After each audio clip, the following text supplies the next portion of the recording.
The New World Order. Those are the roots of trouble. I imagine that right now you're feeling a bit like Alice, tumbling down the rabbit hole. Let me tell you why you're here. You're here because you know something. What you know you can't explain, but you feel it. You felt it your entire life. That there's something wrong with the world. You don't know what it is, but it's there, like a splinter in your mind, driving you mad. It is this feeling that has brought you to me. This is your last chance. After this, there is no turning back. You take the blue pill, the story ends. You wake up in your bed and believe whatever you want to. You take the red pill, you stay in Wonderland, and I show you how deep the rabbit hole goes.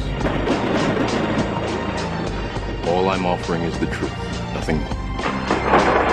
For we are opposed around the world by a monolithic and ruthless conspiracy that relies primarily on covert means for expanding its sphere of influence, on infiltration instead of invasion, on subversion instead of elections, on intimidation instead of free choice, on guerrillas by night instead of armies by day. It is a system which has conscripted vast human and material resources into the building of a tightly knit, highly efficient machine that combines military, diplomatic, intelligence, economic, scientific, and political operations. Its preparations are concealed, not published. Its mistakes are buried, not headlined. Its dissenters are silenced, not praised. No expenditure is questioned, no rumor is printed, no secret is revealed. But I am asking your help in the tremendous task of informing and alerting the American people. And now, welcome to another episode of Down the Rabbit Hole. Here's your host from federaljack.com. It's Popeye. Ladies and gentlemen, welcome to another live edition. It is June 20th. I'm skipping ahead a month. June 20th, 2014. Wow. I think I worked out too hard at the gym tonight before I came on air. My brain skipped ahead by a month. No, it is still June. It is not July. Wow. Talk about jumping ahead. Anyway, tonight I have a few things I want to go over. The flood of illegal immigrants coming across our southern borders. Hillary Clinton. The Pope and his remarks on cannabis legalization. It's okay for pedophiles and help Nazis out, but legalizing cannabis? No, that's bad. Anyway, I'll get into that. And there's a few other things, if I have time, I want to get into. The Hillary Clinton stuff's going to take a few minutes. Oh, yeah. Typical Popeye fashion, it's going to take a few minutes. I tell you, the reason I want to focus on her for a little bit tonight is, well,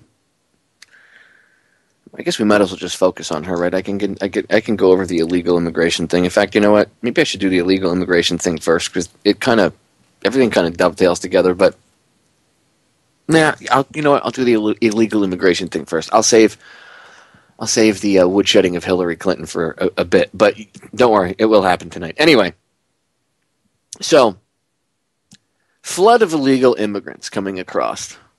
The flood of illegal immigrants. I don't know if people have been paying attention, but the southern border is pretty much wide open right now. Border Patrol is being told to stand down. We have Border Patrol quitting. You could look all this stuff up. Again, don't just take my word for it. I urge you to go on your search engine of choice and just look up, how about type in Border Patrol quitting en masse? How about that? Border Patrol quitting, Border Patrol agents quitting en masse in protest. That should bring up a couple articles, maybe some videos.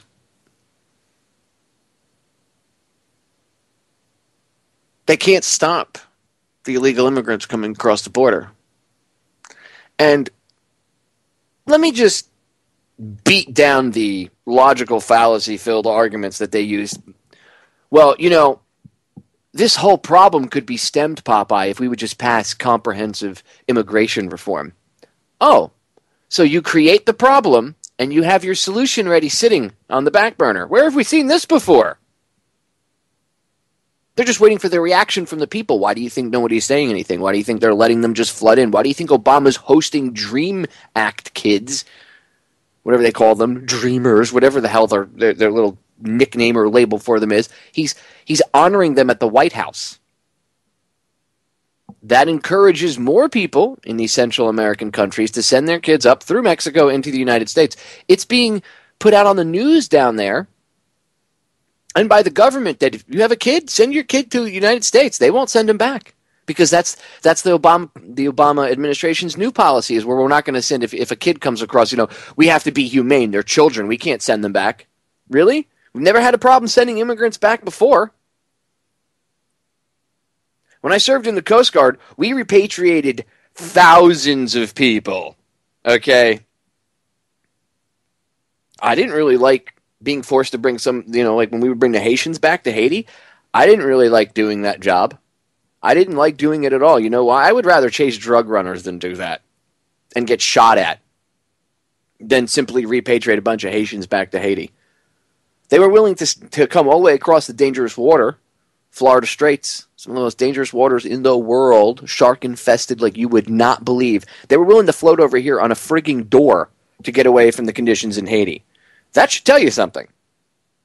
So I did feel bad when we would, on a human level, when we would, round them up, load them up on the back of the fantail, or usually in the flight deck, because if there was like 30 or 40 of them, there wouldn't be enough room in the fantail. We'd put them up on the flight deck, surround them with armed guards, we'd stand armed watch, and we'd set sail for wherever we were going to repatriate them to. You know how crappy that makes a human being feel? But you know what? If we didn't, and we just took all this flood of people coming in constantly, well, we have to be humanitarian. Well, when do you eventually say no? Now, I didn't like enforcing that. It's something we did our job. Did it eat at me? A little bit. Bothered me to see people suffering like that. There are ways to fix it, maybe revamp the immigration system of this country. I wholeheartedly agree maybe it needs to be tweaked a little bit, upgraded. But their upgrades are not the upgrades it needs. The powers that shouldn't be, upgrades only suit them. So they can't get immigration reform passed the normal ways. So they'll open the floodgates. They tell the Border Patrol to stand down and just allow these illegal immigrants to come across. And then there's churches out there where they're loading them up on buses and they're giving them, the Border Patrol's giving them vouchers. And they're getting on buses and they're going all over the place, all over the country. They're being shipped all over the place. We have them down here in South Florida. South Florida schools have a huge problem. Look it up. There's articles about this. You'll see news stories, videos. South Florida has a problem with the Miami-Dade public school system and the massive amount of illegal immigrant children that are here in the Miami-Dade public school system. So the regular kids that live, of the people that live in Miami-Dade, are going to school, and then they have this influx of illegal immigrant children, and they feel, well, we have to take care of them. You see, Miami-Dade and Broward County and Palm Beach County are three pretty liberal counties down here in Florida. They vote blue. People need to get out of that paradigm. But anyway, they're very liberal-minded. They want to help. Okay, fine, I understand. That's not a bad quality, by the way, in a human being, to want to help another human being. But we have to do it sensibly. We have to do something. We must act. Right, so then it's a photo op for politicians when they say that. But what about the money? Like, do you guys think about 10 or 20 years down the road? What about the money? Where's this money going to come from to take care of all them? You don't have money to take care of your own veterans. People that grew up in this country, joined your military for your lies, went and fought your battles for your lies, and then when they come home disabled, you toss them aside. You give people bonuses in the VA system so that the veterans themselves, don't get their money and their benefits that they're due. It's another thing the VA scandal. The politicians, oh, these people, they give themselves bonuses. That's not the only bonuses that are out there. How about the bonus and incentive system in the VA itself for people to deny claims? That's not being talked about, but any attorney that's ever dealt with the VA will tell you it exists. Yeah. Yeah, go ask any attorney that takes on the VA for a living. They'll tell you exactly what I just said verbatim. Anyway. So, they're bringing this influx of illegal immigrants in. Now, why would they do this? It doesn't make any sense, right? You look at it sanely. Why the hell would they do this? They're just flooding an already overtaxed system with more people. Why would you do that? Well, because it's a Democratic president, right? I'm doing air quotes when I say that. And just like Lyndon Johnson rode the faux wave of support, well, it was a wave of support, but he wasn't the one that pushed through the civil rights bills and everything else, okay? You think he did that? Do you think he did? Do you think that Lyndon Johnson is that? He was the president at the time, so he took credit for it. There's actually a bunch of Republicans in Congress that started that whole thing. And I'm not a Republican. I'm not saying, yay for Republicans, they're so great. But, I mean, if you want to be honest about it, it wasn't the liberals that did it, and the stupid Republicans they hate black people. But no, they took credit for it, and because of that, generations of black people, Latino people, and others have fallen for the Democrats love the quote-unquote minorities. We'll take care of you. So, under that same idea of shemockery, if they allow all these illegal immigrants to come in and flood the border, you get 300,000, 400,000, 500,000 of them in here.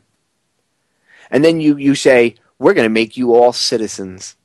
And it was us Democrats that did it. Remember that. It was the Democratic Party that gave you citizenship and brought you to this country and gave you a better life.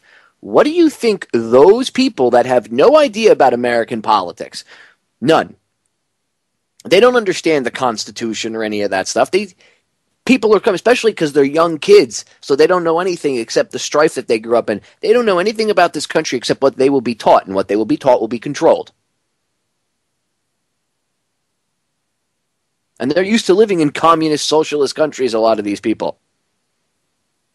So they're going to want, yes, we want the country to change better for us. I vote for president that do that. No, these crazy people, they shouldn't have guns. I'm scared. Only the government should have guns. I'm voting Democrat. I vote to restrict guns. That's the reason. Because they'll have 3, 4, 5, 600,000, even more, new people on the voting rolls.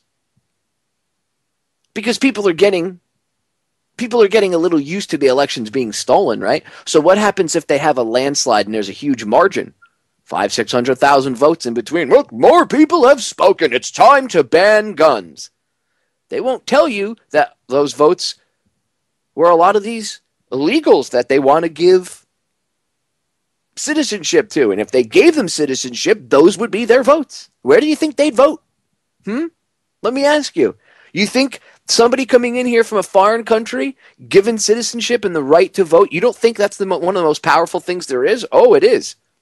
What happens when they start using these people as a voting block and a voting base to do whatever they want? Because all they have to do is give them stuff. You get it? Like a huge welfare army. It's pretty simple.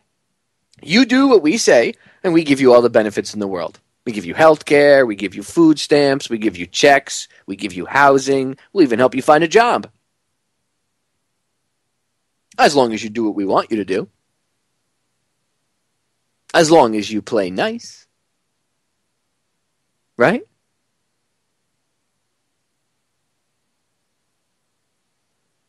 Now maybe you understand what they're doing.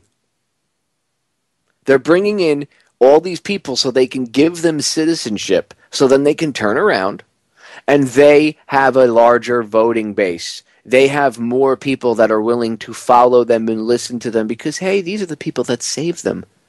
That's why they want to pass immigration reform. These people don't care. You think Nancy Pelosi actually cares about any of those people coming across the southern border, about what any of them have been through in their lives? No. She just wants to surf on the political wave that they provide, along with Obama and Harry Reid and the rest of these scumbags. And anybody else. Hey, Eric Cantor, did you get the message? Look, you could even say, if you wanted to, you could try to attack me and say, well, you're just a white guy, Popeye. You were born in this country. What do you care? You don't care about anybody or anything. You have your stupid American white privilege, right? Because it's, right? It's all my fault, right? Because I was born here. Was I born into a rich family? No. Do you know anything about my family? No, you don't. Do you know that my mother, on my mother's side, do you know that she and my aunt and my grandfather and my grandmother, they immigrated over here from Holland after World War II. Bet you didn't know that. It was either the late 50s, early 60s when they got over here. I think it was like the late 50s because my mother was still, she was, I think, a teenager, if I remember correctly, like a young teen when they came over here. My grandmother had a thick Dutch accent. She had to learn how to speak English fluently. She did. She got a job. She ended up being a manager, whatever company it was that she was working for, higher up, good paying job, good position. She had to work her butt off. She had to take a citizenship test. So did my mother. So did my aunt. So did my grandfather. They all had to. You know how proud they were to earn that and to take the test and to study and to go through the proper channels and to do that? So my mother was an immigrant. On my mother's side, my brother and I are the first generation of Americans born into that family because they were all born over in Europe, all of them. My brother and I are the first two Americans, first generation of American-born children on that side of the family, on my mother's side. So I know what it's like to have an immigrant in the family. My mother was an immigrant. In fact, a lot of the stuff, in a lot of ways I was raised were the way she was raised, and I always say anybody that's got an old school European mother or father understand, what I mean when I say I was raised old school and, old, like the old school ways, the way people did things before the war.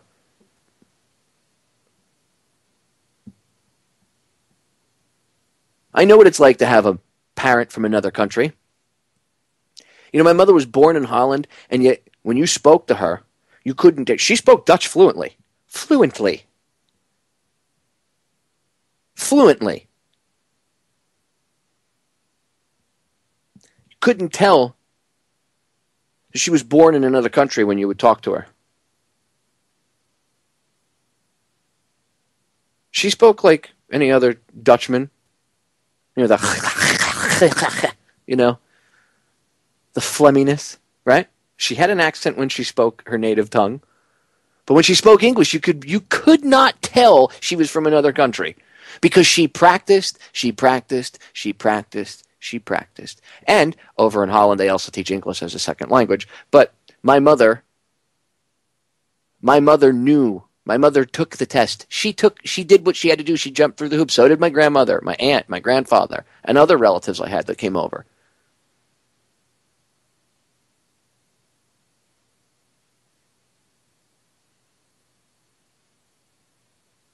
I'm not against immigration.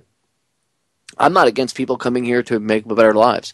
What I am against is our own politicians violating the laws that are on the books. And they'll say, well, that's because the laws are archaic and they're outdated. Oh, wait a minute. So if somebody makes that same argument about perhaps paying their taxes or perhaps cannabis, let's say someone says, well, your laws and your views on cannabis are archaic, so I'm just going to go out and I'm going to open up a pot shop. I'm going to open up a cannabis shop right in the middle of town. Well, that's illegal. The federal government says you can't have cannabis. But, well, I think that your policies are archaic. So rather than actually change the policies, I'm just going to enact my own. Well, you can't do that. Well, hey, you're doing it. Why can't I? That's exactly what they're doing. well, we don't like the current immigration policy, so we're not going to enforce them. That's criminal. You're violating your oath. If you have a problem with the laws, then there is a proper procedure and there are proper channels to change them. See, the problem is when they say, well, we have gridlock and we can't get anything done because of this or because of that. It's because of what's in the bill. It's not political gridlock. See, that's a logical fallacy. It's a straw man argument. It's not political gridlock. They blame bickering and bipartisan politics. No, it's because you really don't want to fix it. That's why. Because the culture of Washington is completely out of touch with the rest of the country. That's why. You people in Washington live in your own friggin' power bubble and you forget where you came from. It's one of the reasons Eric Cantor got voted out and lost his seat. Why? I'll tell you why. Because he got out of touch with his base. That's why. And people are tired of the crap.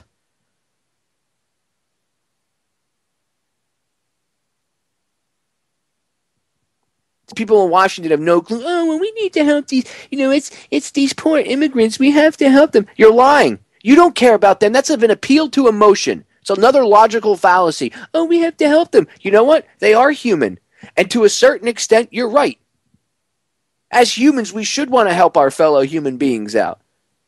That's the goal with the evolution of humanity that I keep pushing so that we can work beyond all that. But what you're doing right now is not to help these people. You're doing it so that you can create a bigger problem. And out of that problem, you can get what you want. Your comprehensive immigration reform package, right? That thing that you've been pushing. You know, the one with the national ID cards?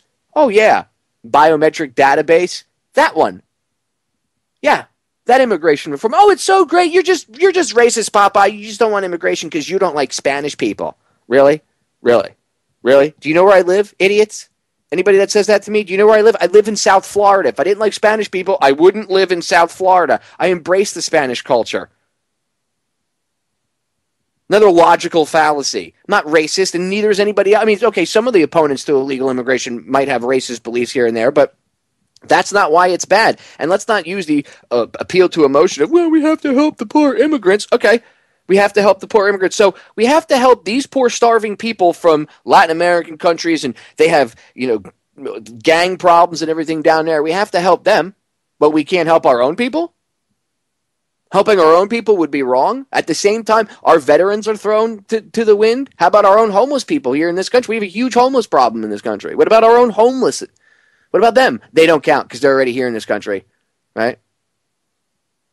Well, they're already here. They have a chance. It's their fault. Oh, okay.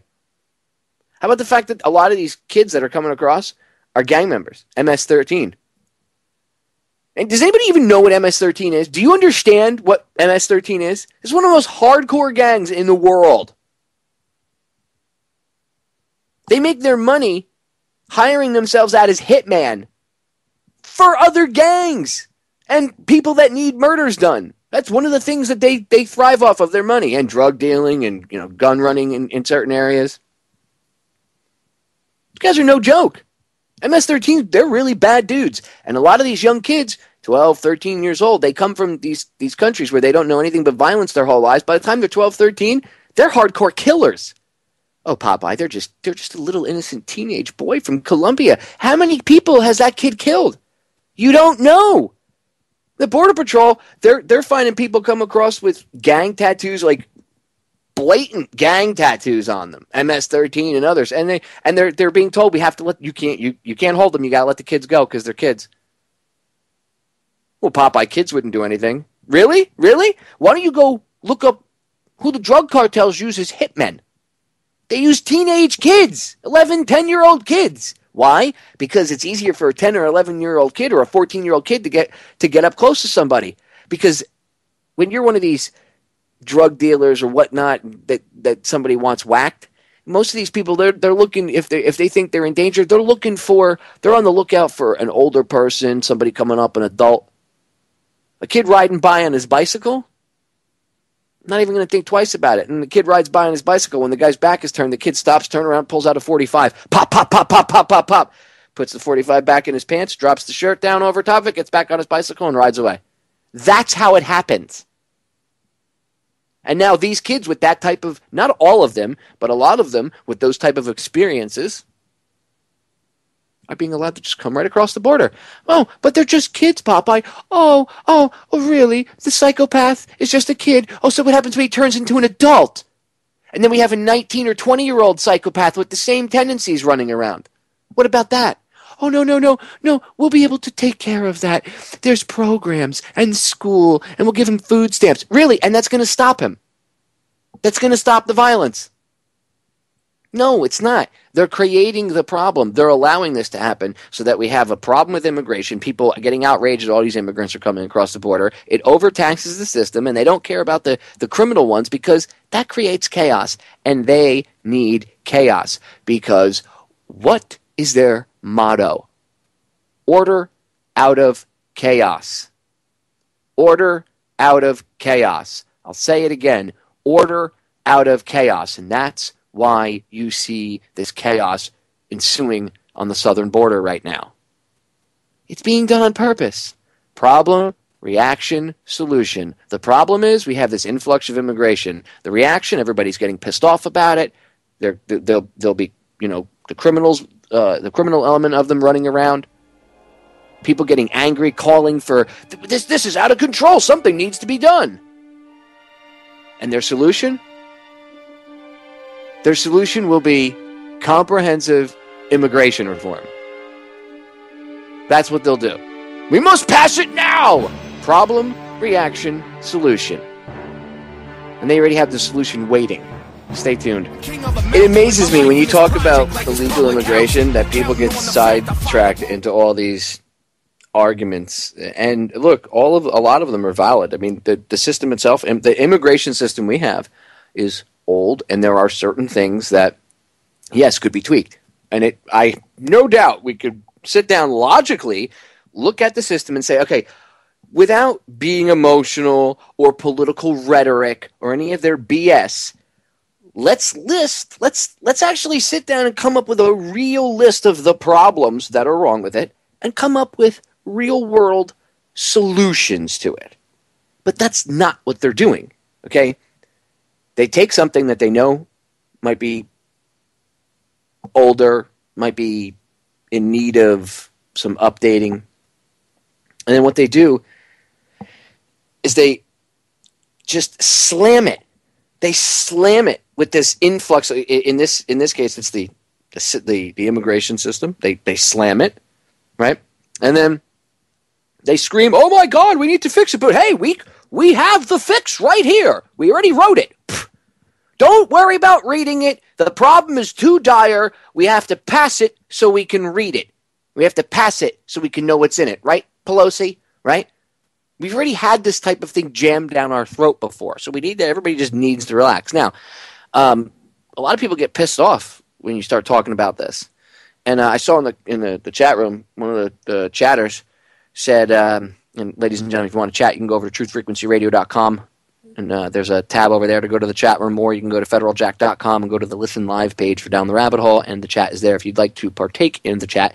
But I saw one of the chatters say that, come on, Popeye, I thought this was Down the Rabbit Hole, not Rush Limbaugh or Sean Hannity. I'm not Rush Limbaugh or Sean Hannity, and I'm not taking their stance on anything. I think those two are toolboxes. Sean Hannity is a douchebag, if you want my personal opinion, and so is Rush Limbaugh. Neither one of them says the same thing I do.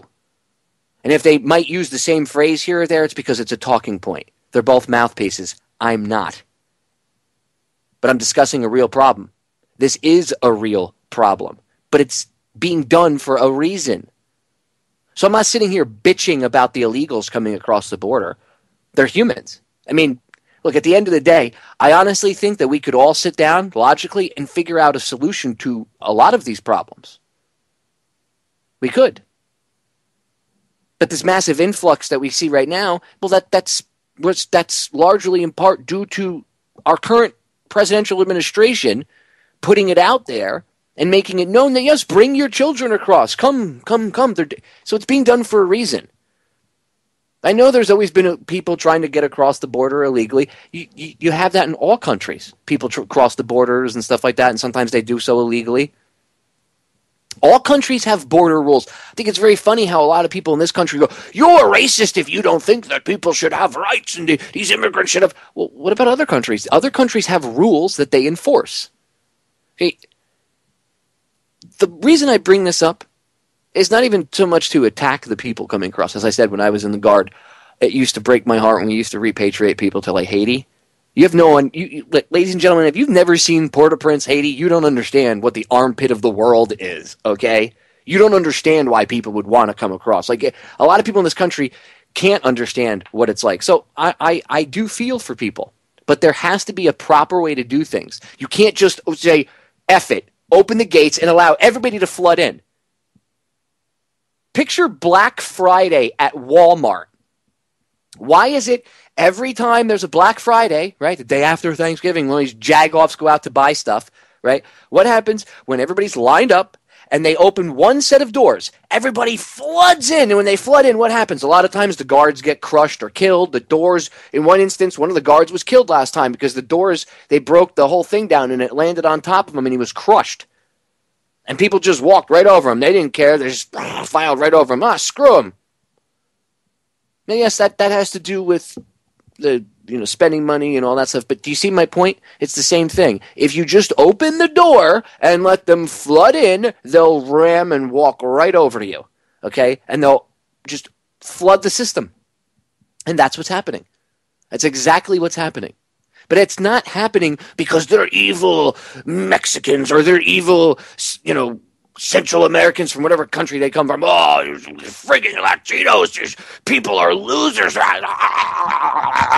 Now that's Sean Hannity. That's Rush Limbaugh. And that is the opposite faux conservative argument. So you remember, you're only allowed to have two opinions. Either you want to be a humanitarian and let these people in, or you're a racist piece of shit because you don't want to let them in. Do you see? You're only presented with two options. How about the third option? How about you're both scumbags?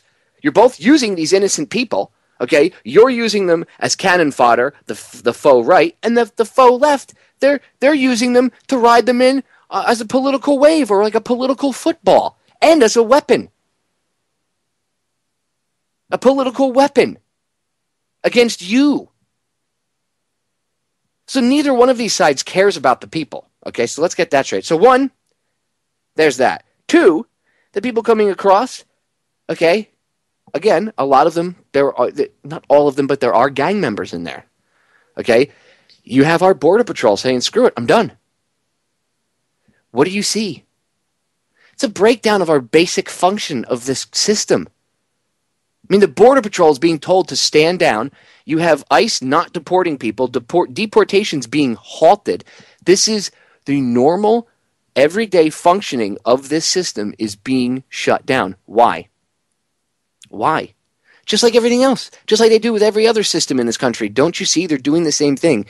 They say, well, it's not working, so we're just going to go and we're going to change it up our way because, there's too much logjam in Congress and this and that, so we're just going to do things our way. They're setting precedent. They're just doing it. And then the next administration that comes in, they're going to say, well, the previous administration did it, so it's legal. No one ever challenged them, so look, the legal precedent has been set. It's legal. I'm going to do it.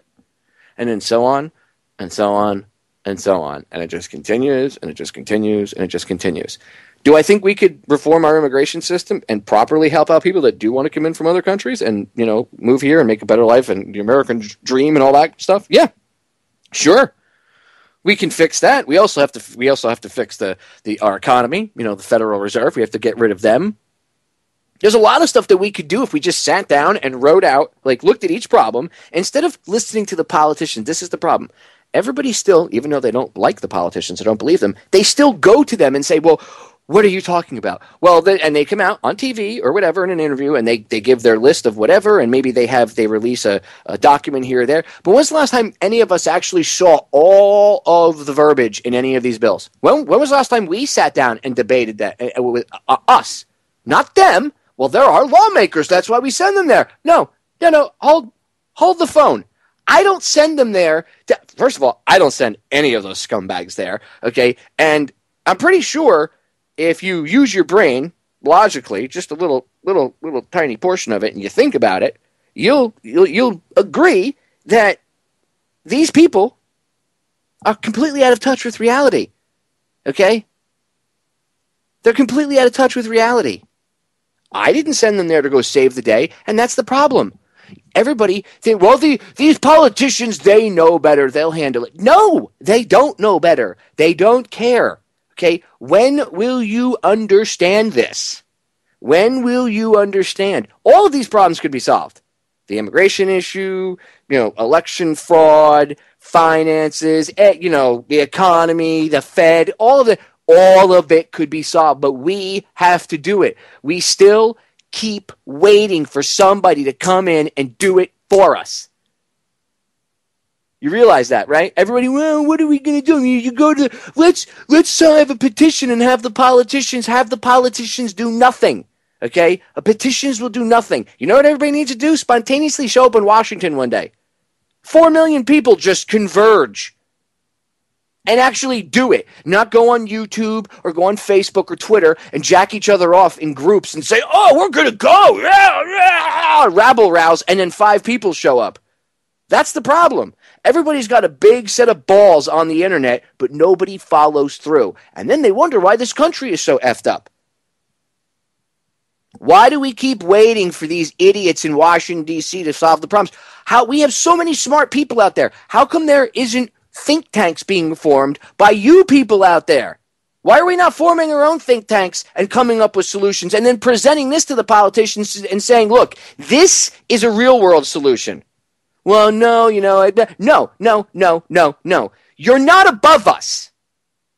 None of you shitbags in Washington are above anybody. I don't care what your position is. It's a frigging title.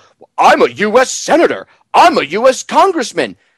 Does that make you better than anybody else? You still poop like everybody else. You still pee like everybody else. You still breathe air like everybody else. You eat food like everybody else. Okay? And you need oxygen to breathe. You need blood in your veins. Last time I checked, you're still human. Unless, of course, you're like Diana from V and you pull your skin off like the Queen and it reveals the reptile underneath, which wouldn't surprise me. They're not special, ladies and gentlemen.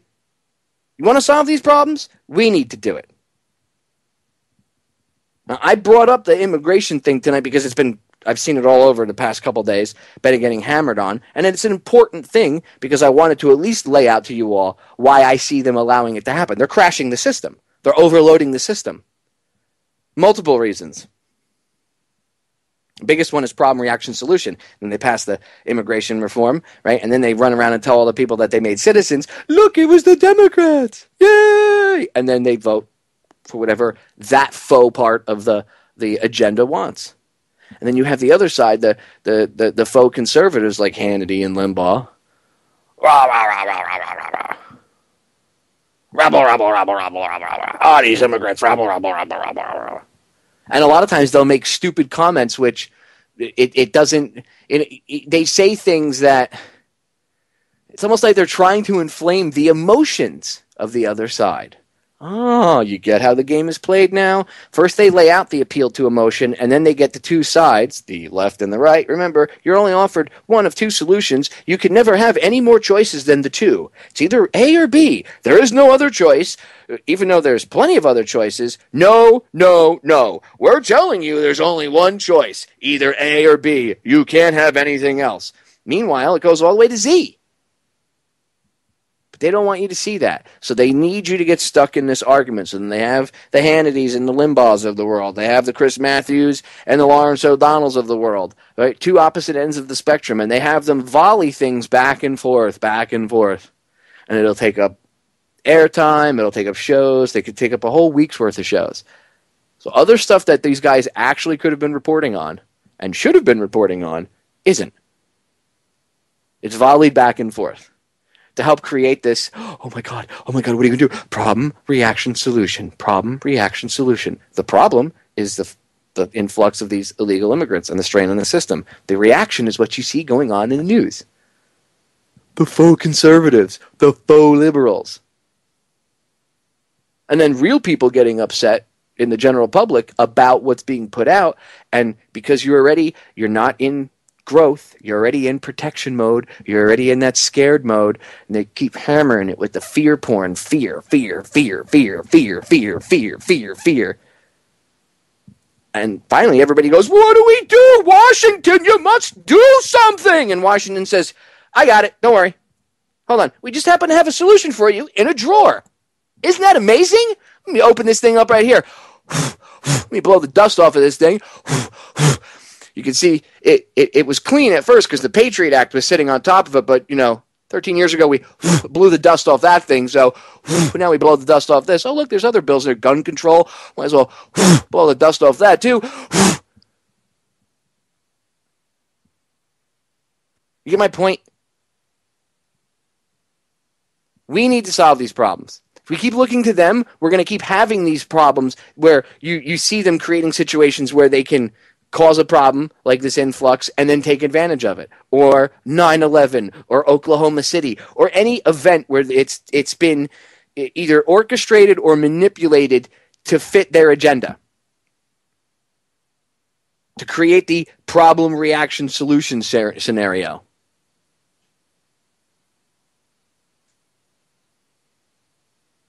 Thesis, antithesis, synthesis.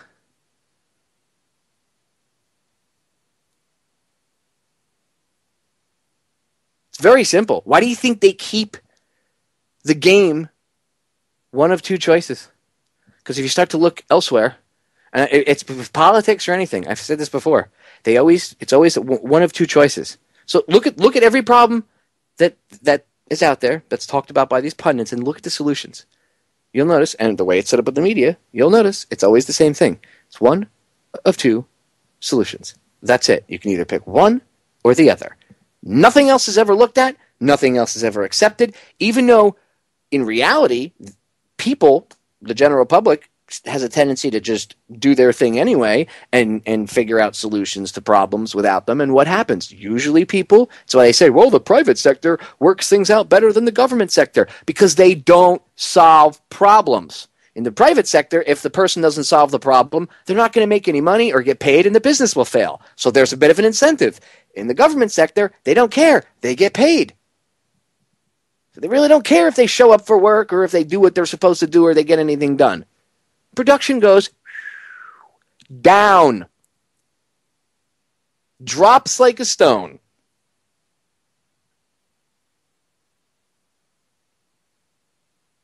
Get it? We need to do it ourselves. We need to solve the problems. Everybody out there bitching about everything. I mean, every little issue. How about if we started our own think tanks? Seriously. Let's start our own think tanks, get together, and come up with real-world solutions. Real-world solutions to these problems. And then try to enact as many of them ourselves as we can. Because honestly, going to your politician with anything is going, well, it has to go through committee, and it has to this, and they've created so much bureaucratic BS up in Washington that it doesn't really matter to a certain extent if you delivered this stuff to one of them, because it might not ever make it through. It didn't make it through committee. It got shelved. How many bills that actually are important? I'm not talking about, there are ones that are bad that get shelved, but how many ones that are actually really important and that could benefit people and help people, right, when they're trying to make a law or whatever? How many get killed in committee? Because somebody in the committee is bought and paid for, or the person that's in charge of the committee and has like the veto power of it says, nope, we ain't going to do it. Next year. And it's like, but this is really, there's people's lives that are being affected by this. I don't care. It's not my life. Next year. Because they got paid by whoever their master is. They don't solve things. We do. So we need to solve this. We do. We need to solve all these problems. We need to come together and sit down and think of solutions. They're thinking of ways to screw us, the powers that shouldn't be. They have their little think tank groups. They sit down and they come up with ways to tax the system like they're doing. They come up with ways to do everything. Why are we not having these group meetings? Why do we not have our own Bilderberg meeting? Seriously, Trutherberg or 9/11berg, whatever the frig you want to call it. We don't have to have Bohemian Grove. That's a little out of control. But They can keep that whole woods and running around with each other naked in the woods and petting each other and all the weird crap they do out there and mock sacrifices or real ones. Minerva. Ugh, playing with owls in the woods. Creepy. You can keep that. We don't need that event. But why don't we have a couple think tank meetings? They have Council on Foreign Relations meetings all the time. All the time. All the time. They have Council on Foreign Relations meetings. Trilateral Commission meetings. How come we don't?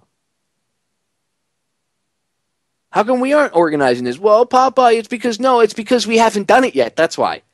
There is no excuse. There is no logical excuse. Excuses are BS. They're crap. Trust me, I deal with it when I even make my own excuses. I'll find myself making an excuse, and I have to stop myself. And I'll say, no, that's just an excuse. There is no excuse. Just do it.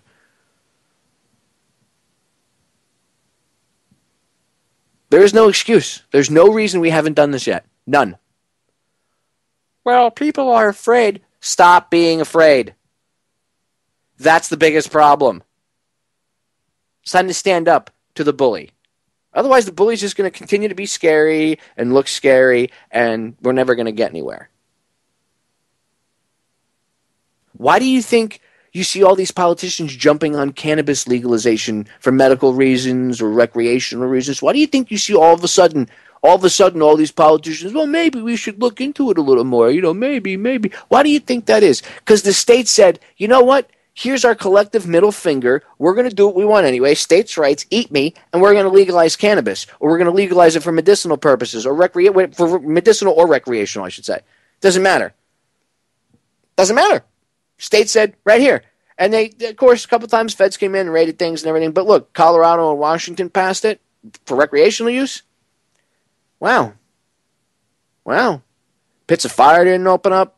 And all of a sudden, since then, a lot more states are starting to become aware to the benefits of medical marijuana. Even here in Florida, a state that people would never think would be looking into it. November 4th, I'm pretty sure it's going to pass as a constitutional amendment, which means future politicians can't come and, we're going to get rid of that bill. We're going to change it. No, you can't. It's a constitutional amendment. You can't touch it unless the voters of the state say so. So kick rocks. Why is that? Why are all these politicians suddenly jumping on board? Rick Scott, I love medical cannabis. Right. Hillary Clinton the other day at that town hall meeting. Don't worry, I'll be getting into her. Well, we should look into medical cannabis because somebody asked her about it. Kind of makes me wonder if those people that were asking the questions were planted, because that does happen. But, okay. Why did she bring up medical cannabis? Why did she say, oh, yeah, we should look into it, blah, blah, blah, more, blah, I don't know if the science is really settled on it. Oh, it's settled. I mean, you just don't know anything about it because you and your idiots, your idiot friends that run everything, either know and don't care, or you haven't paid attention to the actual facts and you actually believe your own lies, which that happens too. Start to believe their own propaganda. She's only bringing it up. Somebody posted that she had on Facebook today that she had. I saw the link. Actually, not somebody. I saw the link like 15 times. It was this one section from that town hall where she was talking about cannabis, and everybody's like, "Oh my God, would Hillary legalize it if she was the president?" Don't fall for it. She's pandering for your vote. I'll get into that in the second hour. She's pandering for your vote. That's what that's about. So all these politicians, all these people suddenly are jumping on board. Oh, cannabis is great, really? 2-3 years ago when people were saying, like me and others, were saying, cannabis is medicine and people can cure cancer with it. And, oh, you're a dirty pothead. All you want to do is smoke pot, Potty McPotterson, and get high, get all potted up. Steve Ducey over at Fox News. Morons in the morning. They were talking about cannabis a couple months ago, and he's like, "Oh, would you want people? I don't know if I'd want people just driving around all potted up." All potted up, Steve? Really? All potted up? That's why nobody takes you people seriously, because you don't even understand the correct terminology for anything. No, he's all potted up. Potted up on weed. Wow. You used two slang terms for it and didn't even actually call it cannabis, which is what it is. Some people say weed or marijuana has some medical, some medical uses, but the federal government doesn't think so. Oh, so because the federal government doesn't think so, that just makes it correct, right? Right? Right? That's why you're Steve Ducey and you work at Fox News and you're on that dumbass show called Morons in the Morning. Okay? That's why. These people don't know anything. Okay? They jump on hot button issues and they'll ride it. But did they make it happen? Did Hillary Clinton make that happen? Did Obama come in and stop prosecuting cannabis users like he said he was going to? No, he went after they were still going after dispensaries. For years. But he's a great guy. He didn't do any of this. The people did this. The people of Colorado voted and said, F you, federal government. We want it legal in this state. This is my state. Suck it. That's what they said. And that's what we need to do. That's how we'll solve these problems. It doesn't matter what problems they are. That's how they'll get solved, by us. And then eventually people will realize, hey, wait a minute. If we're the ones solving the problem and taking care of things and running things, we don't need them in Washington. They're irrelevant. What? Wait, hold on. Rewind. What did you just say? They're what? They're irrelevant. Wait, hold on. What? Repeat that one more time. They are irrelevant. So all this chaos and mayhem that's being created, we're allowing it to happen. We are. I know a lot of people say, well, I don't agree with it. I'm not. Yes, you're allowing it to happen. We are not doing enough. We're not. We need to step our game up because they're stepping up theirs. It's that simple. We need to do more than just radio shows and blogs and activism, podcasts and videos. No, we actually have to sit down and have meetings with each other. Like they do. We need to figure this out. Oh, that's just what they want, Popeye. All the patriots in one room so they could arrest us. So we're just going to live in fear? They can have meetings? Nobody worries about getting arrested, violating the Logan Act. Nobody cares about that. Making U.S. policy in secret. Hey, all these politicians, that's fine. Nobody cares about that, but we're going to be afraid and not have meetings amongst ourselves because they might label us. They might send in COINTELPRO. Good. You know what? Maybe it's time we got good enough to figure out who the shills are and expose them in front of everybody. How about that? And I'm not talking about attacking each other as a shill, but actually exposing the real government agents. How about that? How about if we actually got on our game, things would be different. So let's do it. Let's just do it. It's as simple as that. No more excuses. Let's just get our act together and let's steamroll these New World Order agenda-loving turds right into the friggin' ground where they belong. We'll be back with Hour 2. Stay tuned. Ladies and gentlemen, we are back with Hour number 2 here on tonight's live edition of Down the Rabbit Hole. I am your host, Popeye from FederalJack.com. Wow, Hour 1. Very contentious subject. And it should be. Because, I mean, technically we are really, when you talk about illegal immigration and people coming across, politics and all that aside, and, you know, the destruction of the country, these people being used as a weapon against our system, and besides that, people should get riled up about it. They're human beings. And I want to make one thing perfectly clear. I personally believe that we would have more than enough money and resources to take care of everybody.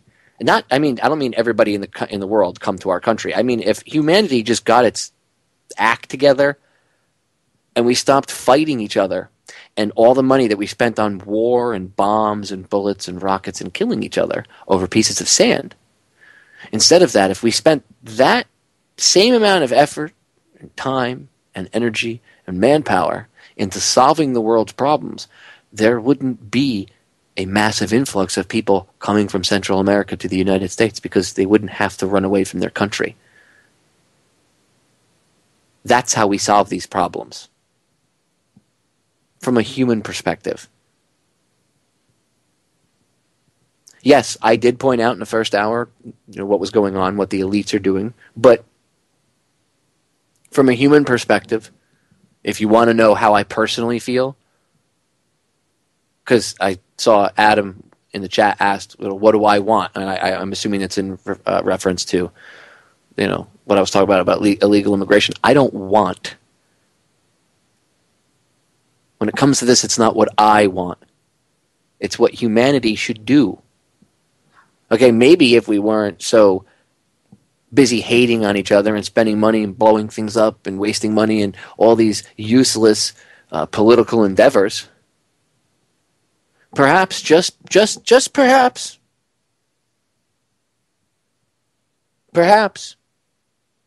we could solve these problems around the world, and we wouldn't have this influx of illegal immigrants because that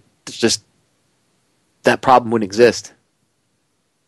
If we spent a quarter of the money that we spend on war worldwide, on fixing poverty worldwide, it would be a non-issue. So that's how I feel. You want to know the truth? That's how I feel. The only way we're going to get to that point, see, I understand the long game because that's down the road, right? The only way we're going to get to that point is if we evolve on a mass scale. I mean, humanity, not one or two people. Everybody has to come to this evolution of the way we treat each other and the evolution of our thought. That's why I've done the shows like I did last week, Bridging the Human Divide. We need to have that. That's how we're going to win. So if anybody wants to know what I want humanity to get back in touch with itself. I want people to get their humanity back. Because a lot of these political arguments that people have, partisan issues, whatever, whether it's in the United States or worldwide, if everybody just evolved as humans, this would go away. It's that simple. It really is. That's why I do the shows I do, like Bridging the Human Divide and all those other shows I've done, and Your True Power. They're all in the archives. Go listen.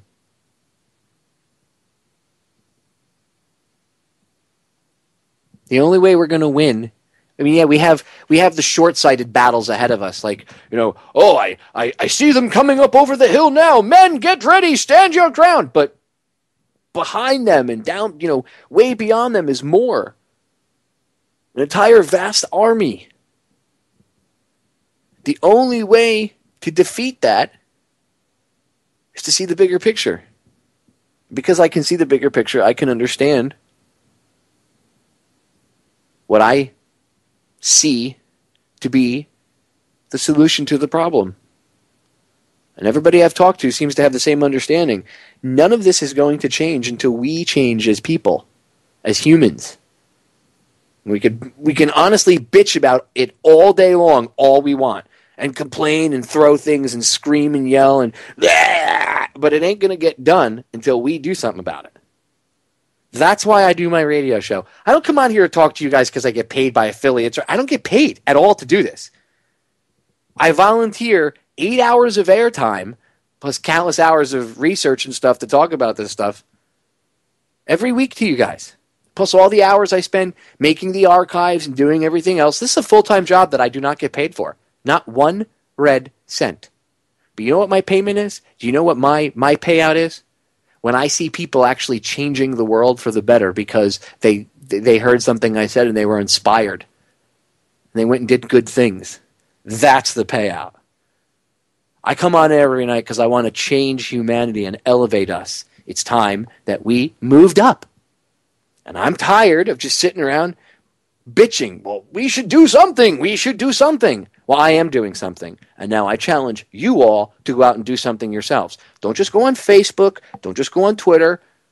Go out and do a podcast. Do it. Go make videos. Go interview people. Go talk to people. That's how we're going to elevate humanity. Again, the divide. Everybody's so afraid of each other. They don't want to go talk to one another. They could be a terrorist or a conspiracy theorist. Or an Occupy movement person, or a liberal, or a conservative, or this, or that. How about they're a human, they have their own specific likes, beliefs, wants, desires. So do you. Wow, look at that. We have something in common, even though the things that we desire and want may be different, the fact that we desire and want them, well, we have that in common. The fact that we all breathe air, we have that in common. The fact that we all, need blood to survive, we have that in common. The fact that we all go to the bathroom the same way. All men do, and all women do. Women all go to the bathroom the same way, and so do men. Wow. But that guy's black. Well, he's white. He's Puerto Rican. So, you're all human. Soon as we realize that and we start respecting that, I don't mean just saying it. I'm not talking about just walking around, yeah, man, you're my bro, you're my dog. No, I'm talking about living it. The more we actually live in that scenario and in that reality, that's how we're going to change things. So, Adam, I'm glad you asked me that in the chat because I wanted to take a few minutes to pontificate on that. I'm glad you brought that up in the chat. And I appreciate all the chatters coming in and chatting and having a lively conversation. Listeners, I don't expect you to agree with everything I say. In fact, I know some of you probably don't agree with half of what I say, or some of you probably tune in just because you want to hate on me. There's always those people. I don't care. I love all of you. If you're here and you take away one simple small thing from the conversation, that's all that matters to me. And the fact that you're all talking in the chat room and it's a Friday night, people are conversing, that's how we're going to save humanity, ladies and gentlemen. By having conversations, by having dialogue. That's why I do it. My mother used to tell me, you can make friends with a rock. You're right, I could. That's how we need to look at each other. Let's start looking at each other with wonder and amazement again, instead of hatred and anxiety and fear. Wow, you're so cool, man. You're covered in tattoos. You're different, but that's cool. I salute you for your differences. Or, wow, you're black, you're white, and you're Puerto Rican. The three of you are different, but you know what? I salute each and every one of you for your individual differences and for the fact that we're all humans. It's that simple. Oh, that's hippy-dippy. It's not hippy-dippy. That's being real. Well, the real world doesn't work like that. No, currently, the real world doesn't work like that. You're right. Because the real world is a very effed up place right now. And the only way it's going to get fixed is if we make it work like that. Capiche? The other thing I'm tired of hearing people say to me, well, that's a fantasy world, and that'll never happen. You know why it'll never happen? Because you just uttered the words out of your mouth, that will never happen. Therefore, you're actually creating your reality and helping to create a much larger reality for the rest of the world that will never happen. Because how many people say that? And the more people that say that, they're collectively making that reality. Hello? If everybody turned around and said, no, I am powerful, I could make a difference, I can change the world. I love my fellow man. Everybody actually said that and believed that, this world would be a better place tomorrow, and these turds in power would be irrelevant in the blink of an eye. And then all this crap would be over, and we wouldn't have to argue anymore. We could go explore outer space. We could explore the oceans. We could take care of our own, end poverty, end suffering, end disease, end famine. Done, and done. It's that effing simple. We just need to make the choice to do it. And that's what humanity is doing right now. You tuning into my show is you making that choice, so you know. You having a conversation with your loved ones, even if they call you crazy and a conspiracy theorist and a tinfoil hatter, you having the courage to go back every day and have those same conversations, you having the courage to speak to your friends, your family, your coworkers, whoever, on a daily basis about it, that is having courage, and that is changing the world. That's actually doing the dialogue. That's why they want to shut the dialogue down. They want to shut the internet down. They use logical fallacies like they're coming out of their ass on purpose. Why? Because they have to. They have to keep you stupefied and confused, because the truth is actually pretty simple, and once you realize it, they're irrelevant. Game over. End of story. So let's just do it. It's that simple. Anyway, I want to woodshed Hillary Clinton. I've got about 45 minutes for the end of the broadcast, and I really want to woodshed this woman. She deserves it. Serious. I can't stand her. And she is a large part of the problem, ladies and gentlemen. Okay? She's a large part of the problem. Even Snoring Dog, who's not in the studio with me tonight, she's on the outside of the studio. She was just barking outside. She heard me say Hillary Clinton, and she barked. Not kidding. She don't like Hillary Clinton. Now, Hillary is being put up on, she's put up on this town hall thing. By the way, town hall? Why are we having a town hall with Hillary Clinton? It's 2014. It's not even, she didn't even officially say she's running yet. Why is CNN spending all this money to have a town hall? And I wonder who picked these questions, the people that asked the questions, the questioners or whoever the frick they were, the people in the audience. Again, they could handpick them and then just have them ask certain questions, so that way they can answer. Go watch the show Scandal, ladies and gentlemen. You all I'm sure some people like to watch, juicy TV still, okay, to unplug once in a while. Go on Netflix and look up or on your favorite streaming website of choice that has television shows and watch the stupid show Scandal if you'd like. What you see going on behind the scenes on that show, that happens in the real world. But people think that stuff only happens in TV. By the way, that's another reason they do that stuff on TV. And they have, you notice there's a lot of scandals going on in the real world. So what do you see on TV? You see shows about political scandals and stuff. You know why, right? Because when you watch that stuff, then people see the stuff on TV. And they actually, the stuff that happens in the shows is real. But because it looks and it's made to be just so outlandish on TV, people go, oh, that's just House of Cards type stuff, or that's just Scandal. No, it's not. It's real. But you think that stuff only happens on TV. You only see that stuff in the TV shows, Popeye. That doesn't happen in real life. Really? Where do you think the writers of the TV shows get the ideas from? Well, that and Langley, but I digress. Anyway, so, good old Hill. My good buddy Hillary Clinton. Yeah, good buddy, right. Me, her, and Bill all hang out.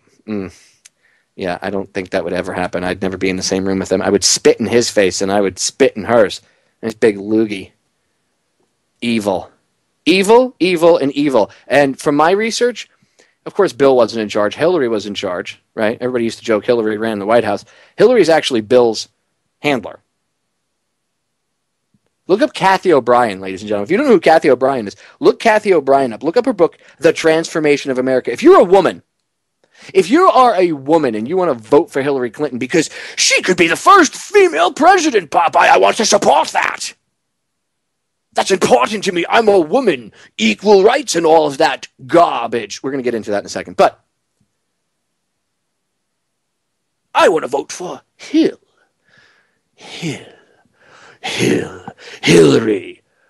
I saw shirts the other day that said hot for Hillary. Ugh, there's nothing hot about Hillary. Anyway, you women's libbers, or we love women's rights. And don't get me wrong, I'm not making fun of you. But this seems to be the large portion of her audience. We love women's rights. But Hillary doesn't. Because what she did to Kathy O'Brien was to violate her. Not only physically, but sexually. According to Kathy, she actually carved something into her. And when I say into her, I mean into her. Not on the outsides of her skin. I mean inside of her. You can only venture a guess of where I'm talking about. Okay? Yeah. Go read The Transformation of America. I'm not saying you have to believe it. When you do your research on that, you see the things that were talked about, you see certain things. It does dovetail with a lot of other stuff. So even if that's an extreme example, how about the Boys on the Tracks? How about Men of Arkansas? Oh, that was just Bill. Really? And Whitewater was just Bill too, right? And all the people that died connected to both the Clintons, that was all just Bill. You know who broke into Vince Foster's office? Hillary Clinton and her chief of staff. Not too long after Vince Foster supposedly shot himself. Member of the Clinton administration, very close friends with Bill Clinton. Go look up Vince Foster. Go on YouTube, look up the death of Vince Foster. Shot himself, was it in the back of the head twice? Because, double tap for the back of the noodle is an assassin's, mark. But apparently, when journalists and politicians and cabinet members and stuff do it, it's a suicide. Like when you shoot yourself in the back of the head with a pump shotgun. Because after the first time, you'd have the wherewithal to go, I didn't do it enough. A second time. I don't think so. Even if you were still alive, you're definitely not going to have the wherewithal to be like, I got to rack the shotgun again. No, not unless you only like missed and like blew an ear off or something. And you'd think at that point you might be like, well, I got a second chance. No, it's crap. It's crap. Okay? It's all garbage. Anyway, a lot of dead people connected to the Clintons. Look up the people that died, some of the guys that died over at Waco. In fact, the video you see, the guys in the firefight in the window, those guys, Holland Van den Nieuwenhof has come on and talked about this with me before. I got to have him back on. It's been a while since I had Holland on. One of the filmmakers behind A Noble Lie, Oklahoma City bombing movie. When they were going into Waco, those agents that were going in that window, and you see them exchanging gunfire, okay? They were exchanging gunfire with agents inside because they say it was the Branch Davidians. It wasn't Branch Davidians. The agents went inside, and then the agents behind him chucked in a grenade. The two guys that went in first and that ended up dying, they were former bodyguards of Bill Clinton. Isn't that coincidental? Wonder what they knew. All his former bodyguards ended up dying. I'm going to tell you what, if not all of them, at least most of them, I'll tell you what, if I was a law enforcement officer in any way, shape, or form still, and because I did do federal law enforcement when I was in the Coast Guard, but say I was in the Guard and they said, hey, you're retiring. You want to do like protective detail for the Clintons? No. No, if I was a cop and I had 30 years on the force, did you want to do protective detail for the Clintons? No. Even when they ride motorcycles, these motorcycle cops get in car accidents and stuff and they die. No. No. No. No, no, and no. You would never catch me doing security where I wouldn't want to keep them secure anyway because they're scum. But even if I was a moron and I didn't know what was going on, I wouldn't want to work for them because everybody that does ends up dying. You know, when you know too much and people like this are in power, you got to go. You know? Again, look at House of Cards or any of these other shows. Scandal, right? Perfect example, House of Cards, right? The Kevin Spacey's character, he's screwing around with a reporter. She gets too close, and he cared about her. He messing around with her, cheating on his wife with her, blah, blah, blah, blah, blah. She gets too close to a real story involving him and his political aspirations, and he shoves her in front of a freaking subway train. That actually happens. That kind of stuff happens all the time. You don't think that the Clintons are actually that type of predatory animals? They are. All these scumbag politicians are after a certain period of time. Even if they're good, Washington changes them, and then you get a psychopath like her, or her husband, and they're friends with the Bushes, by the way. Don't buy that whole, we don't like the Bushes, it's all Bush's fault. Right, it's all Bush's fault until you guys are having Mai Tais with him, right? Anyway, so, Hill. She'd make a great president. I'll get into the feminism thing in a minute, and the use of, she's going to be the first woman president, and that they're, ladies, you're smart. Okay, a lot of people, a lot of women, a lot of smart, educated women out there said, when Barack got in, they're just playing off the black people and the fact that they're going to vote for him because he's going to be the first black president, which was true. That was a major reason why they put him in there. Not the only reason, but a major one. Yeah, that's true. First black president. Well, now Hill could be the possible first female president. Oh my God. See people saying that Michelle Obama should run for senator. You people are stupid, by the way. You don't know what you're talking about. You usually don't make attacks like that. You're dumb, okay? You're dumb. Michelle Obama, go look at her background. Go look at her background. She got disbarred. Wait, why should she be a senator? What has she done? Well, she's the first lady. She's so great. No, she's not. She doesn't do anything. Again, it's this appeal to emotion. Well, she's the first lady, and she's a role model for girls everywhere. No, she's not. None of them are. The faux conservative female politicians, the faux liberal, they're all turds. None of these women are role models for our future generations. I know so many smart women out there that are like, I still think Hillary's great. I mean, she's successful, she's powerful, she's evil. Women. How about the fact it just came out she was defending a rapist that raped a 12-year-old girl, and it's on audio where she was laughing, and they were talking about how they were able to get the guy off for what he did. Oh yeah, she cares about women's rights, even though she helped a guy who raped a 12-year-old girl get off with a year, and he got out of jail because time served while he was waiting for the trial. Nice. So the future president of the United States helped get a child rapist set free. That's nice. I'll repeat that. The future, the aspiring future female president of the United States. The aspiring future female president of the United States went out of her way to help a child rapist get off. I don't mean that in a sick way. I mean, get out of jail. The guy raped a 12-year-old girl. But no, she cares about women's rights, ladies. Remember that. And here, just really quick, because I know the break is sneaking up. I've talked about this before. In fact, it's on one of my channels, Federal Jack Tube. Just go on YouTube and type in Hillary Clinton admits the CFR runs the government. No, just take off your emotional hat for a second, ladies. A lot of you smart women out there, you guys don't like maybe Barack or Bush. They're part of these trilateral commissions and these secret groups and stuff. Well, she's a member of the Council on Foreign Relations. Let's see what Hill has to say while she was speaking at the Council on Foreign Relations a few years back, while she was still Secretary of State. Oh, thank you very much, Richard, and I am delighted to be here in these new headquarters. I have been often to, the mothership in New York City, but it's good to have an outpost of the Council right here down the street from the State Department. We get a lot of advice from the Council, so this will mean I won't have as far to go to be told what we should be doing and how we should think about the future. I mean, Richard just gave... What? Hold on. Let me rewind that just a second. Hold on. I don't think I heard that right. Did she actually just say that? New headquarters.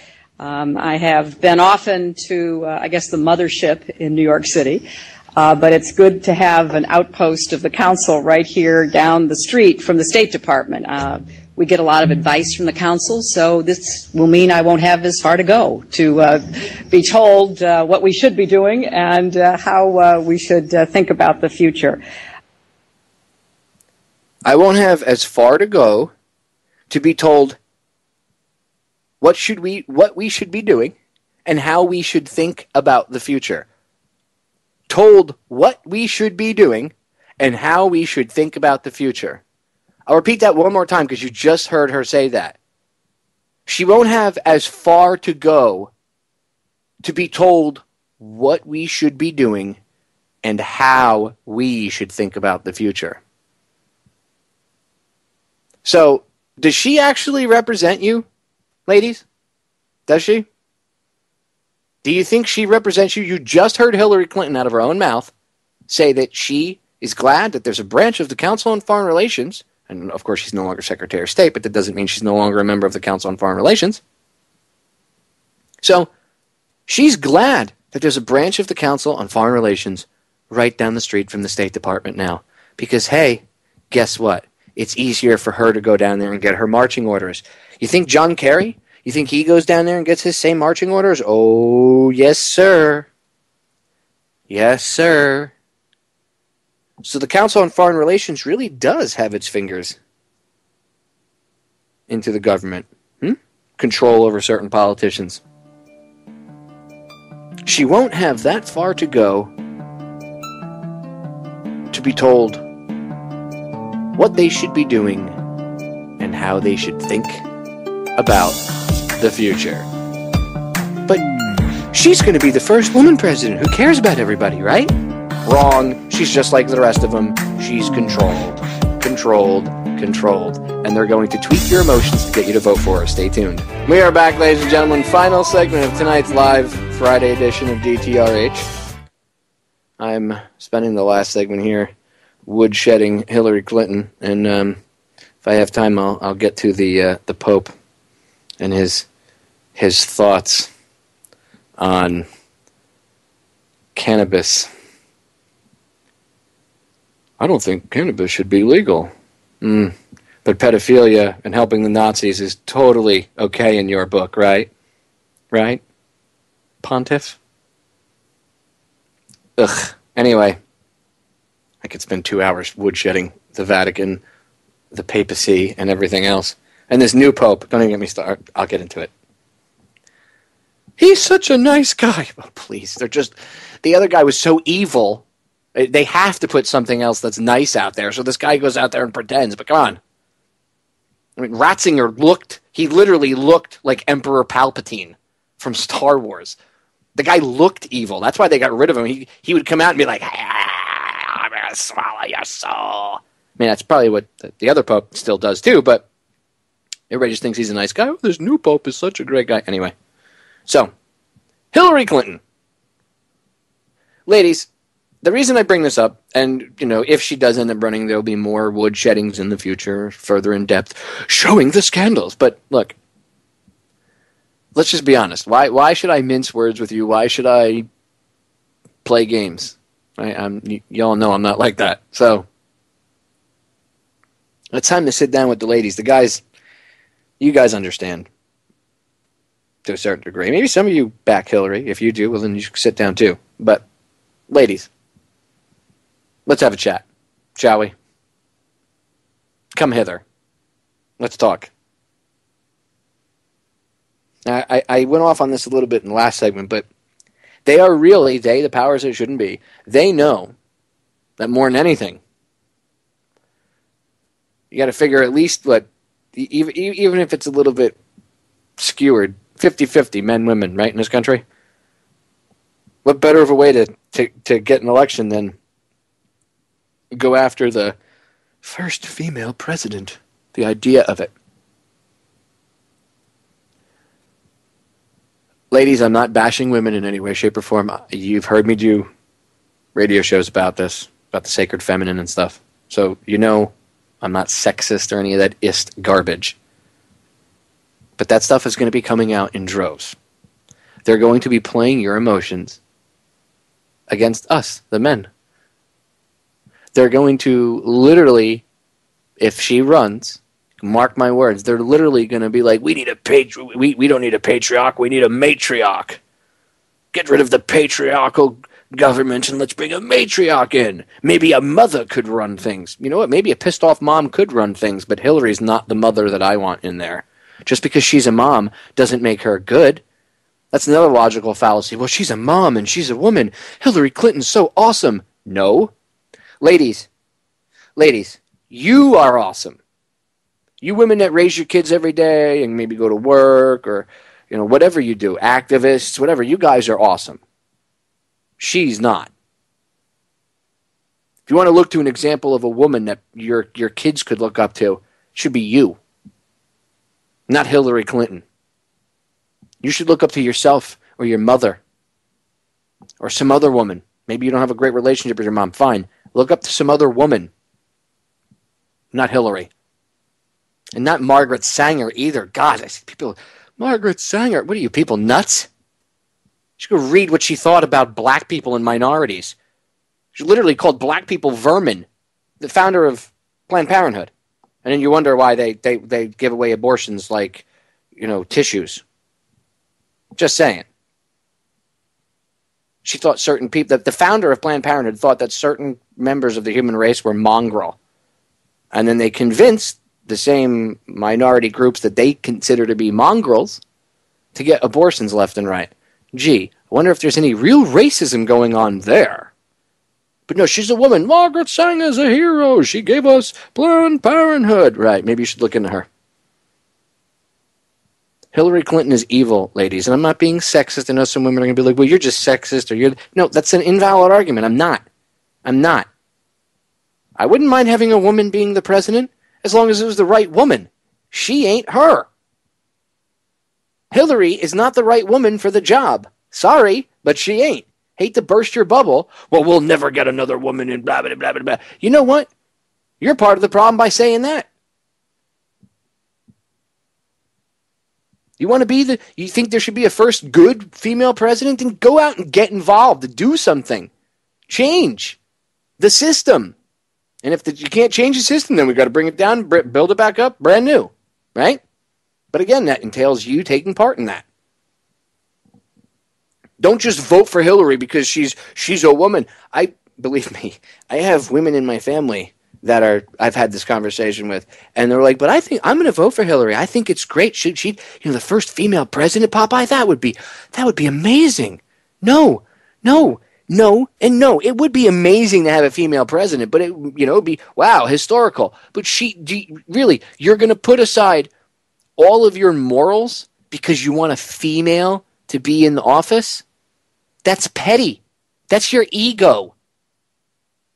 That's your ego, ladies and gentlemen. If you want, especially ladies, if you want Hillary in office because she'd be the first female president, doesn't matter. Who cares about her political beliefs? Popeye, she'd be the first woman president. That's dangerous. Just giving her the position because she's a woman and because she would be the first female president, that qualifies her? Well, she was Secretary of State, Popeye, and she was this, and she's evil. Hillary Clinton is pure evil. She cackled when they tricked Gaddafi out into the desert and then hit him with a drone strike. You realize they violated international law? You're not supposed to assassinate the head of state of any country. They violated rules. They violated multiple rules. Multiple parts of different, including the Geneva Convention. They violated a lot of things. They lured him out, they hit him with a drone from a predator, and then they let their little rats go in and finish the job. And then she cackled about it. We came, we saw, he died. Like an evil witch. Go look it up on YouTube. We came, we saw, he died. Somebody needs to throw a bucket of water on her. Reference to The Wizard of Oz. If you've never seen it, go watch it. I'm melting. Although I don't know if water would make her melt. Her reptile DNA is probably strong enough. Gators swim in the water. I know, it's just a facetious joke. But if any of them were ever really reptiles, like if there was ever a lizard in humanoid form, she's Diana. She's Diana from V. Hillary Clinton is Diana from V. If the reptiles are real, ladies and gentlemen, David Icke and some of these shaman and people that believe that reptoid, humanoid things live amongst us, Hillary Clinton's one of them. She's Diana from V. She's going to peel her face. She's going to become the president one day and just peel her face off, and her lizard tongue is going to come out. Ugh. Okay.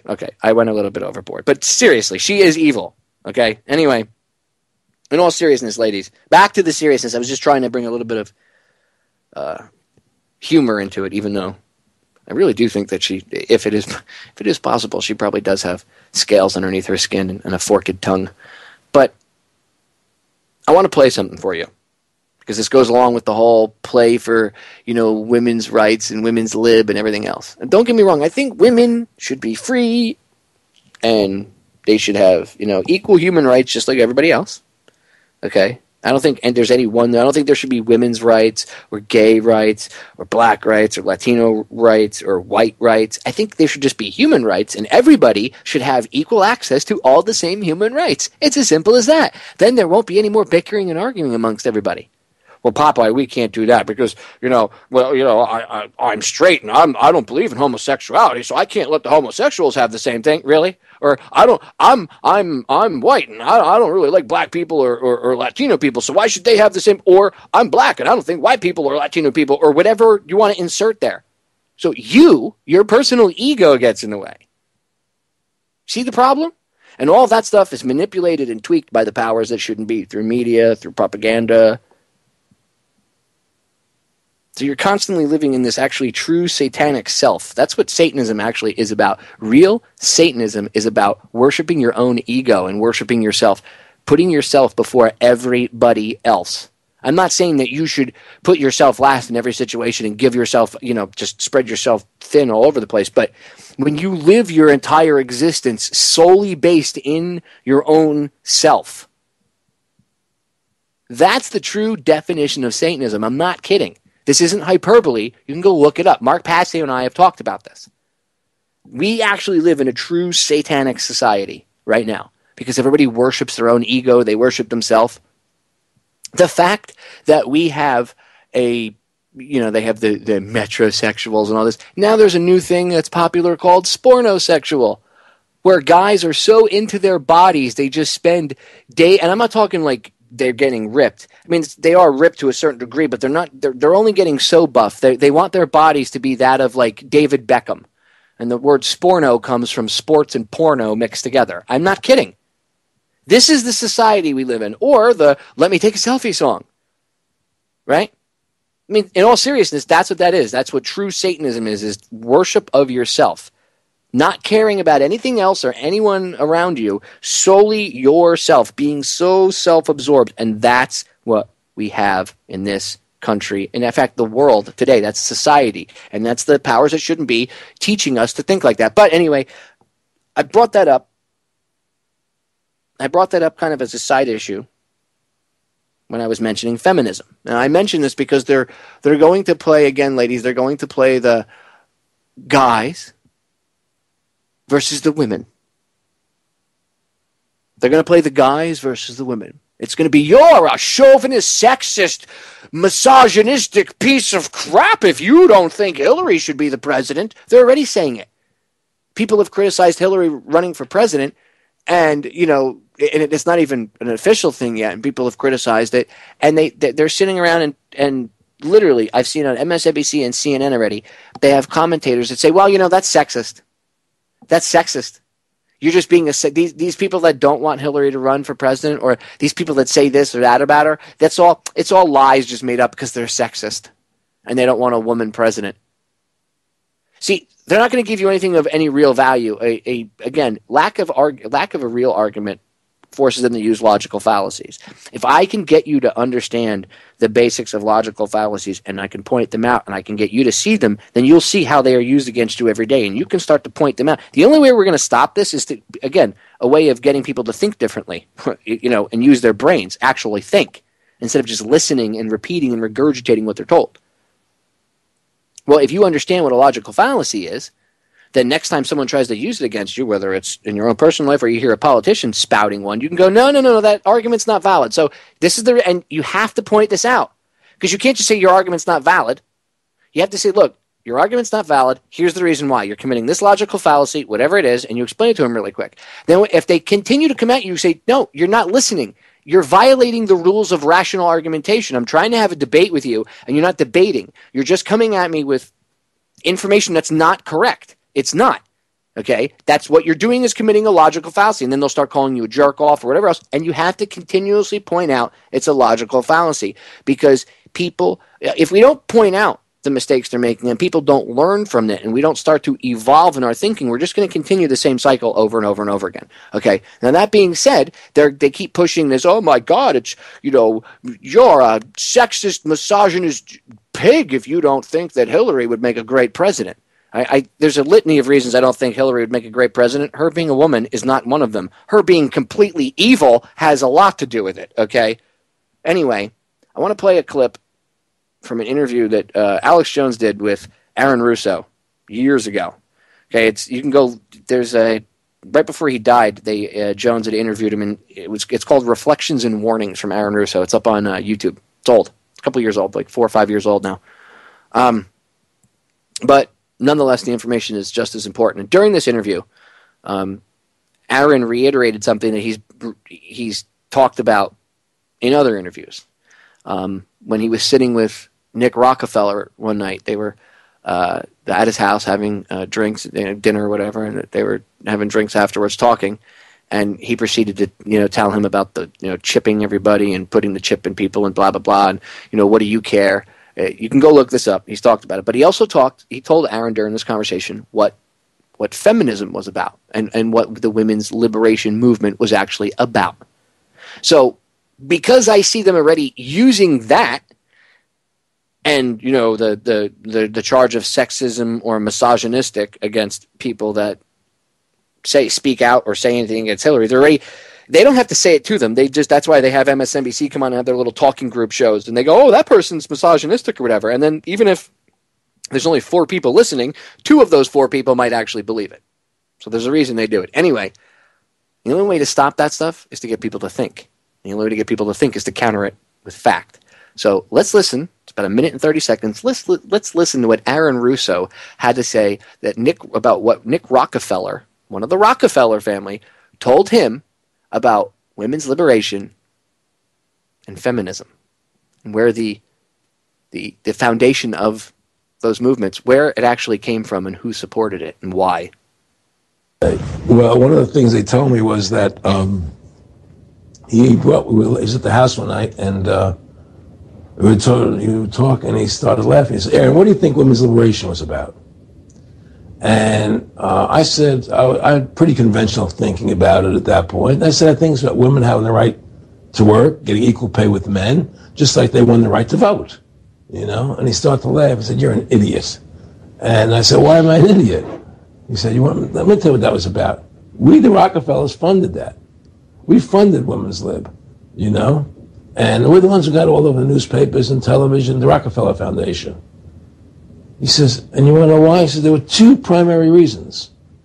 And one reason was we couldn't tax half the population before Women's Lib. And the second reason was, now we get the kids in school at an early age. We can indoctrinate the kids how to think.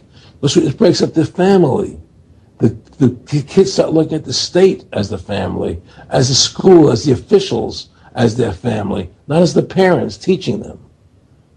And so those are the two primary reasons for Women's Lib, which I thought up to that point was a noble thing. You know, when I saw their intentions behind it, where they were coming from when they created it, the thought of it, I saw the evil behind what I thought was a noble venture. You can go watch the rest of the interview. I really urge you to. Aaron Russo was a good man, and what he had to say was very important for you to hear. So I urge you to not only watch that, but also watch his feature film, America, Freedom to Fascism. It's one of the first films that I watched years ago that woke me up, or helped me on my initial journey of awakening. And it's very, very sad that we lost Aaron years ago. Interestingly enough, he did develop a fast-acting cancer after he told Nick Rockefeller and them that he wouldn't play ball and didn't want to be part of the New World Order system, getting chipped and all that. He asked them why they wanted to do it, and he said, "What do you care? Just take care of yourself. Screw everybody else." True satanic mindset, right? Living for yourself and only caring about yourself. And maybe your direct offspring, but that's it. Not really caring about the rest of the world. That's a true satanic mindset. So, there you have a little bit of information, and I urge you to go do more research about it. You'll see Gloria Steinem worked for the CIA, or she was funded by the CIA, well, by the Rockefellers through the CIA. Yeah. Gloria Steinem. She's actually admitted a couple years ago, well, around the time or right before Alex had interviewed Aaron, and Jones brings it up in the interview. Go watch it. It's called Reflections and Warnings with Aaron Russo. It's a really good interview. And listen to what Russo has to say, because he's no longer with us. And he handed the reins to my good buddy Gary Franchi. And just a shame. We lost a good man. Anyway, that's where the roots of feminism and the women's lib movement, that's where it comes from. The Rockefellers. They did it so that they could tax people, they could break up the family, and now it's used to keep this divide between men and women. Constantly push this divide. Men and women need each other, as I've played before. Russell Means and his wife talking about that it's okay to have gender roles, and there's certain. It's like almost like, again, lines on the road. It lets you know where your car is supposed to be. That's how things work properly when we have certain guidelines, so we know how things work. Right? Keeps everything kind of in order. We have traffic lights for a reason. There's not actually somebody standing there directing traffic, but everybody knows how the lights work. And for the most part, yes, there's accidents here and there, but for the most part, you can still drive autonomously, but just everything kind of works without someone actually being there to direct the traffic. Just the lights do it. It's a system. What happens when the power goes out? Well, then you need someone literally standing there directing traffic. Otherwise, it'd be chaos, right? Because nobody would know who's supposed to go when. Nobody would be giving each other the chance. Well, they take away they take away the lights, they take away the lane markers. It's hard to figure out where you're supposed to be going and how you're supposed, if you're in the lane or if you're going to crash into somebody else. That's what they're doing on multiple levels. So ladies,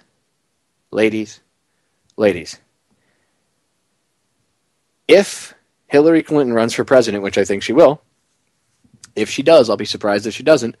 If she does, you're going to see a huge push for a division between us, men, and you, women. Don't fall for it. Don't fall for Hillary Clinton being an awesome human being. Don't fall for it because she's a woman and you're going to throw, caution to the wind and everything else. I don't care. I don't agree with drone strikes, this or that, but hey, she's the first female president, so I'm going to put all that aside and even know that she's responsible for the deaths of innocent people. It's okay because she's the first female president. Really? Really? Really? Really? That's how petty you are as a human being? You're willing to let all of that go? You're willing to let the murder of children go? The deaths of children. You're willing to let that go? Because she might be the first female president? Shame on you. Shame on you. What would happen if a president in a foreign... What happens if this was a foreign country, right? Let's say Russia is having an election and they have a first female running for president. They have their own version of Hillary Clinton. God, a Russian version of Hillary Clinton. What a nightmare. But let's say they have their own version of it. And she's an it. Big lizard tail.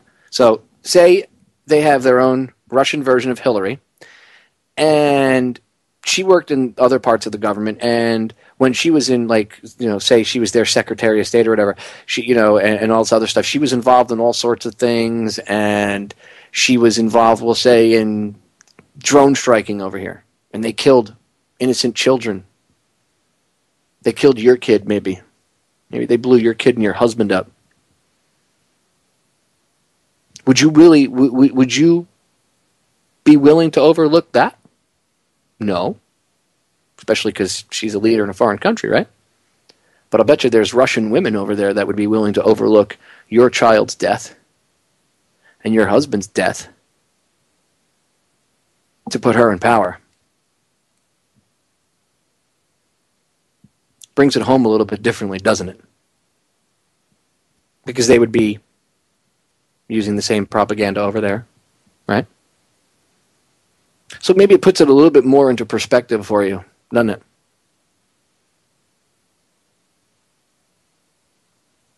She's evil, ladies. It doesn't matter if she's got boobs and a vagina. She's evil. Don't vote for her just because she's got boobs and a vagina. Use your head. Don't allow them to take your emotions and twist it, because when they come at you with, she could be the first female president, that's an appeal to emotion. It's a logical fallacy. I don't care if it's a fact that if they voted her in, she would be the first female president. The fact that they come at you to vote for her based off of that is a logical fallacy. It's an appeal to your emotion as a woman. And you should be pissed off that they would do that to you. You should be angry as hell that they would come to you and treat you with such disrespect. They think that you are so stupid, ladies, and so ignorant that you will play into your female egos and allow yourself to back Hillary just because you have boobs and a vagina. Use your heads. You are not stupid, ladies. None of you are. I would rather vote any of the 4 Cannabis into office as the president than Hillary Clinton, okay? Maybe we should start looking to real females and real women out there as heroes. Maybe we should start to have our own, maybe we should do our own little, CNN has their own little, their I hero or whatever. Maybe we should do our own version of that across the alternative media. Maybe we should start to recognize real heroes. Give the women of America real women to look up to. Give the young girls of America a real woman to admire.